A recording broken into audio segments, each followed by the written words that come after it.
Welcome to The Ripple, where extraordinary women executives get real about their career journeys. This season, thanks to our partnership with GNW Consulting, you'll hear even more stories from women leaders about how they're building visibility for themselves, their careers, and their companies. I'm your host, Ashley Laabs, and today we're joined by the unflinchingly honest Ashley Stamps-Lafont.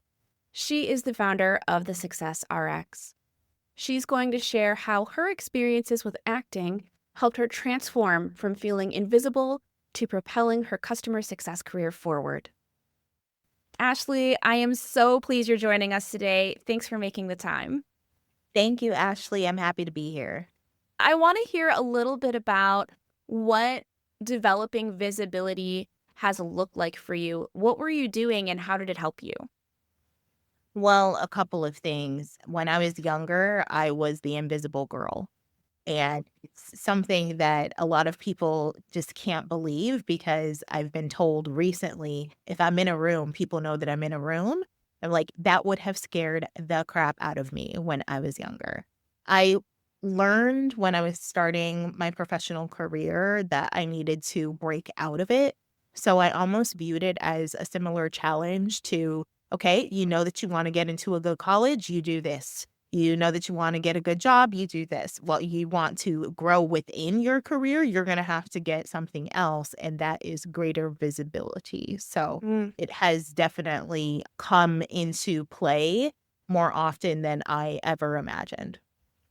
It's so amazing to think about how often the struggles we have as adults, as leaders, in Mhm. these very senior positions often come back to when we were kids, still dealing with those fears. What were you afraid of when you were the invisible girl? Like, what was so terrifying about being seen? I was afraid of judgment. Mm. I think that I was a self-conscious little kid, and there were a lot of people around me who didn't look like me, a lot of people around me who didn't say the same things that I did, see things in the same way that I did. And because of that, I was afraid of standing out. It was much easier for me to think about how I could make myself smaller. So anything that was awkward or a little bit different than other people could also be hidden. And that's something that works when you are on the schoolyard from time to time, but, it definitely doesn't work in a competitive industry like tech, and it certainly doesn't work when you're trying to reach new heights in your career. It's so funny you say that because I work with a lot of senior women leaders who have been in leadership for decades, and they got to where they were kind of by cutting off parts of themselves and making themselves smaller and meeting other people's expectations of them rather than being themselves, right? Yeah, 100%. And I think the disconnect that happens when they come to me is often that they now have to be a public figure, Mhm. and we're in this era of transparent leadership, and they've seen their voice as a liability up to this point. So like that schoolyard stuff still does kind of persist through people's careers, and it is something that people are dealing with, into their 50s. My question to you is, when you realized that in order to be successful in your career, you had to become more visible, you had to step out of that persona of the invisible girl, right? Was that an easy thing for you to do authentically, or did you kind of have to go through a period of your career where you were performing this visibility? Oh, yeah. So when you start something new, it's not gonna feel natural 9 times out of 10. And a lot of people will feel this, like, discomfort, and they'll stop. But I had a mentor, and I'm so thankful to them, who said, "If you feel that discomfort, keep going." And I thought Mhm. that that was really important as someone who was new to tech. I do not have a background in technology. If you asked 18-year-old Ashley, she would be a neurosurgeon right now. And the fact that I'm doing something so different is because I decided to take on that challenge and persist even when things did not feel as good. I'd also say that that was me when I was breaking in. I had to exercise different muscles and to a different sense of visibility when my company scaled as well. So the first big company that I worked for didn't start big. It was actually an 800-person company, and by the time I left, they'd gotten to 8,000 people. Mm. And the way that I showed up when we were smaller was certainly not what kept me there, wasn't what propelled me from being an individual contributor into being an executive. And I had to learn how to think about what that visibility meant. It was no longer about being visible to customers. It was no longer about being visible to my team lead. It was about doing internal marketing and a bit of external marketing for myself so I would have that validation that would eventually propel and help me rise up. Can you tell me a bit more about what external marketing for yourself looked like and the transition into visibility within your network and your industry? Oh, yeah. So external, and a lot of people may think that you need to be a LinkedIn thought leader in order to have external influence, but I think that's a relatively recent phenomenon.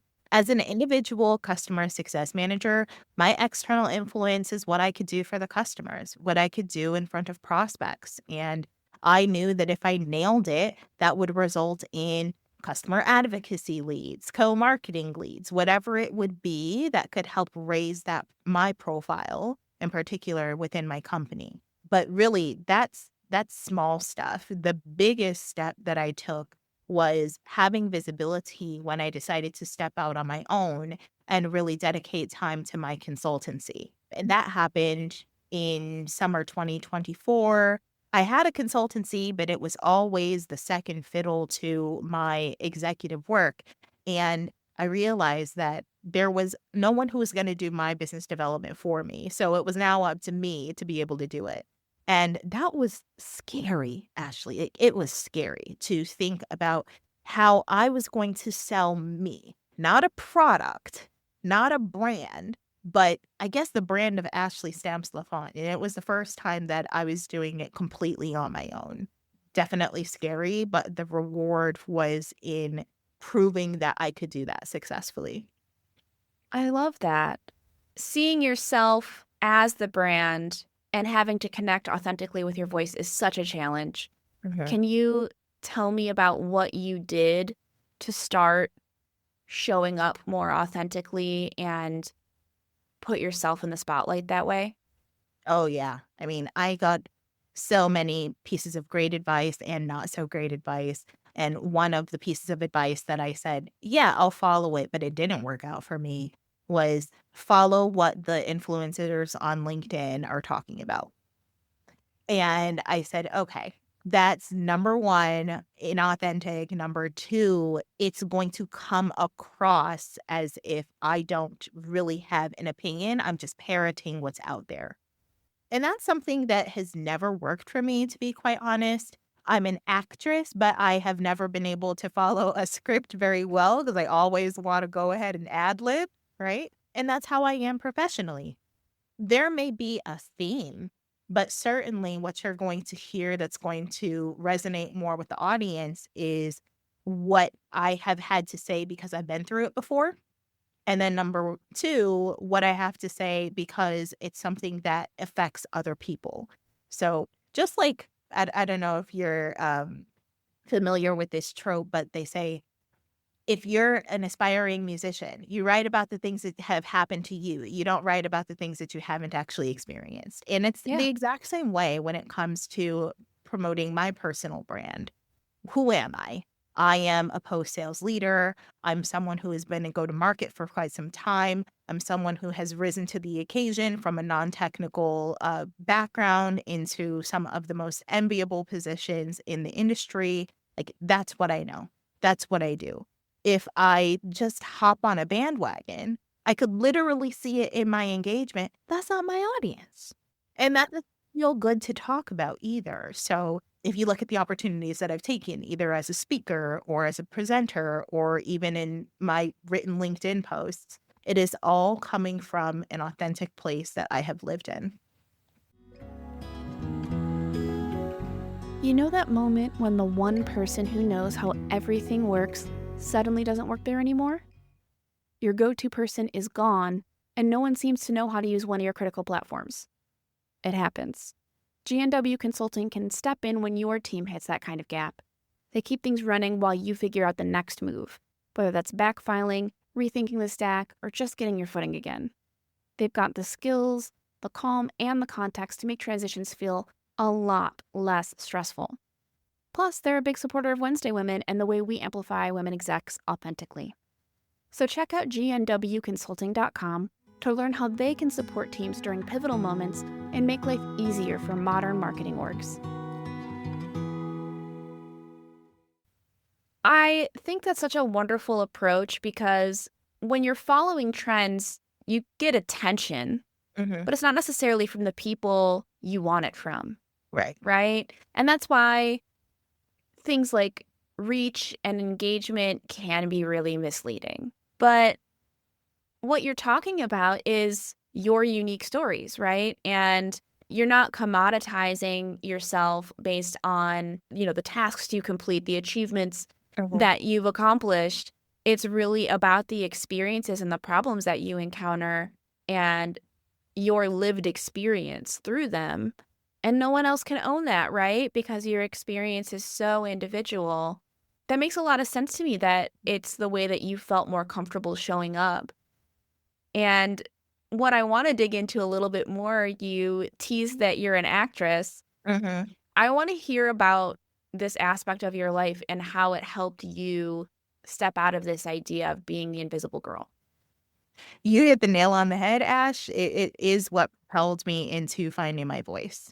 So, I was always a dancer. It was easier for me to express with my body rather than my voice for quite some time. And then I discovered musical theater. I'll never forget the first musical that I actually watched from start to finish was Rent, and said, "Okay, this this feels right." Like, I couldn't tell if I was a Mimi Marquez or if I was a Joanne. Maybe today I'm a little bit both. But it helped me figure out that, wow, I have a voice and it's a pretty good one, right? And from there, I got involved in speech and debate, forensics. I was acting in musical theater productions throughout my adolescence, took that all the way to my university. And although I have put those shoes up, so to speak, it is at the core of what I do.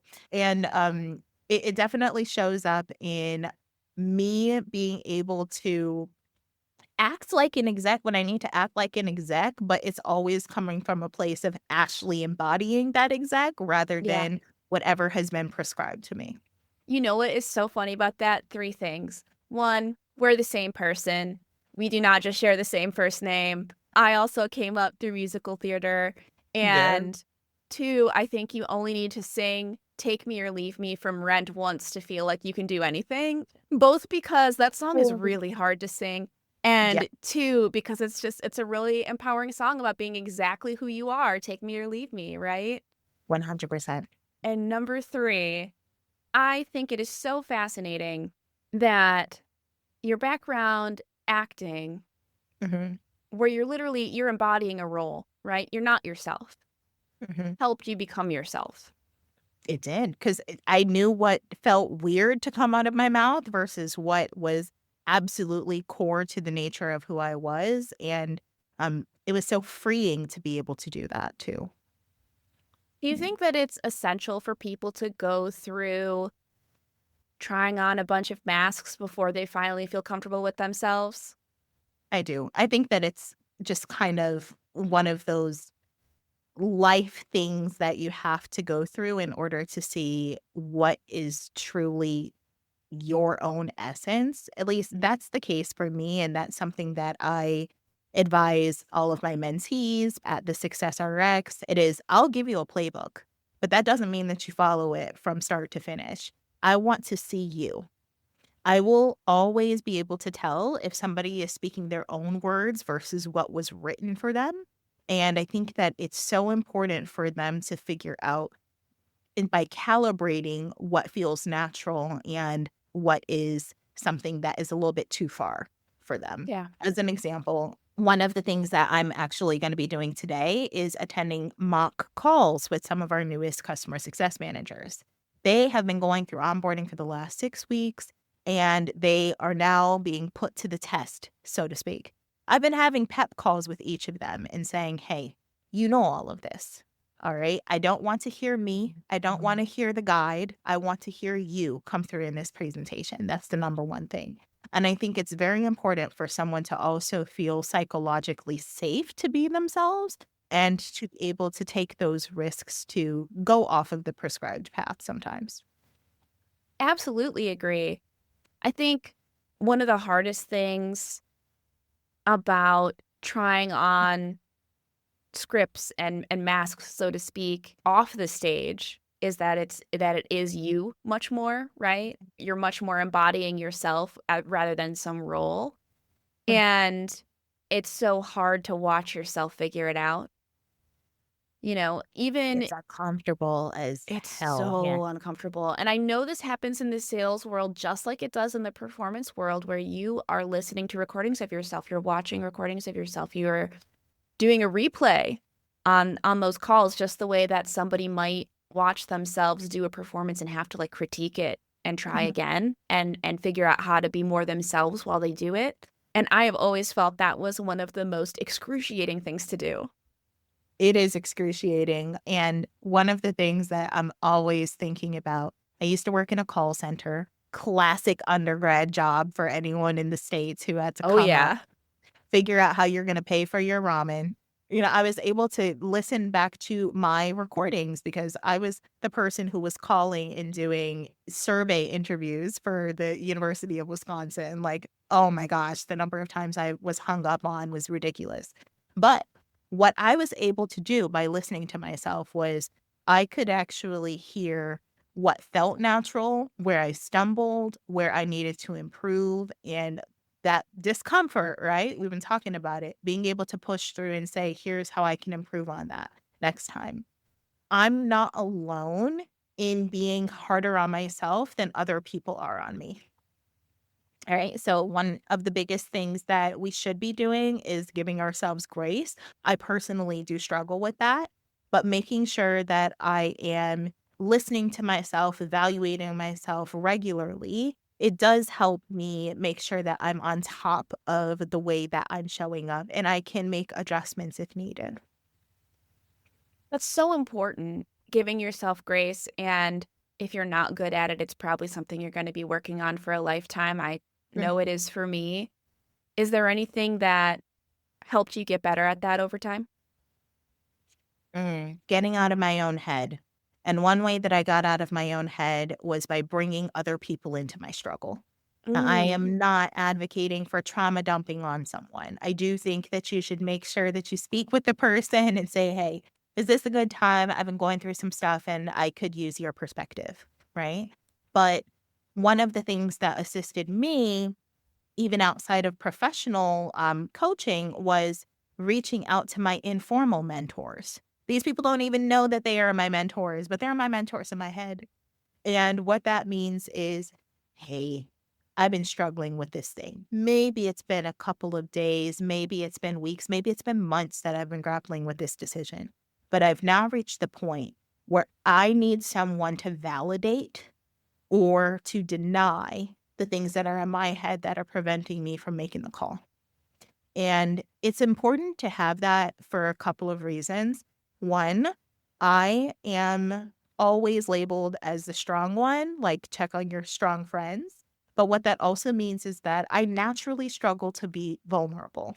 Mm. And by deliberately reaching out to those mentors, it helps me get to a point of vulnerability where it's like I've stripped down, I've acknowledged that I could use some help, and it helps me make sure that I'm calibrated. Again, getting out of my own head is something that was also really top of mind when it comes to advising organizations on change. At the Success RX, one of the things that I do for my consulting is work with companies that don't have the answers. They may not have had a customer success leader. They may not understand what it looks like to have a revenue generating post sales team.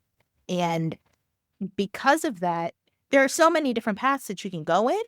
And sometimes if I'm trying to figure out exactly what the right path is, it just helps to be able to, again, get a second perspective, get someone else who can come in and say, Ashley, I like how you think, or maybe there's a different way that we can think about this.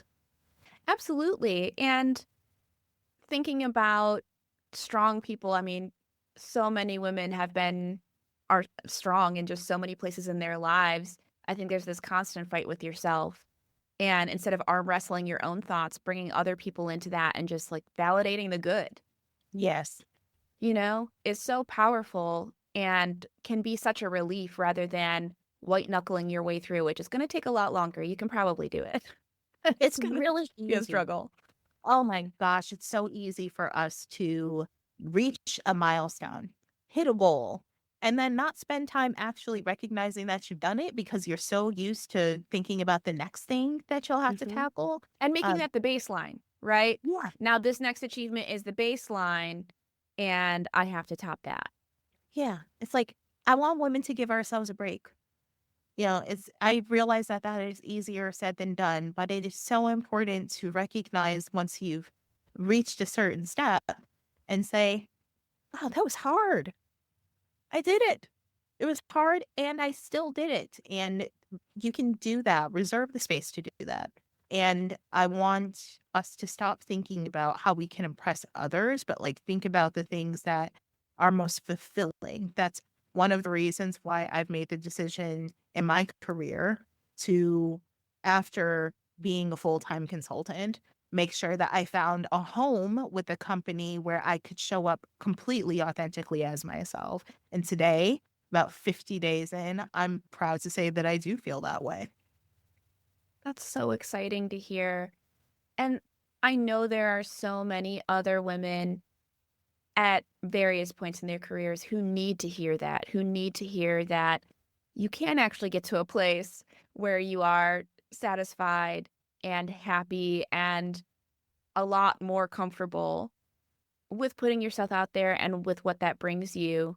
Yeah. And so, my final question to you is thinking about those other women, what advice would you give to them if they're thinking about building their visibility and their reputation to take the next step forward in their career? Take one step, just one.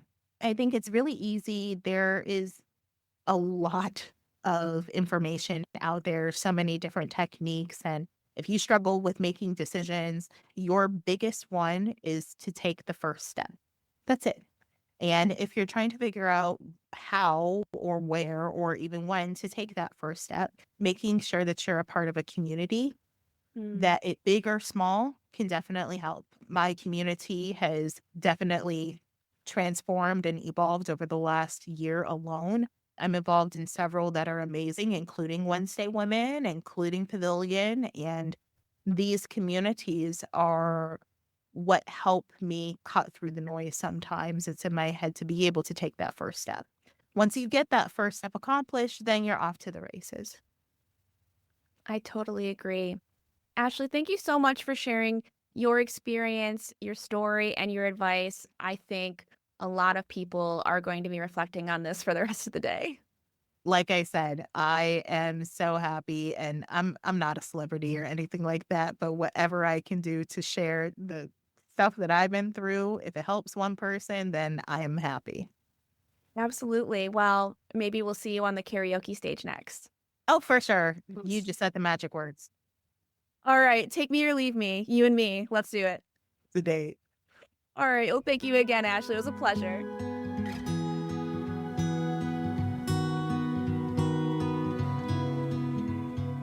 Now that we're at the end of today's episode, we hope you'll take a moment to reflect on how Ashley's story might inspire your own. When does it feel more comfortable to be invisible? And who's in your corner when you're in your head?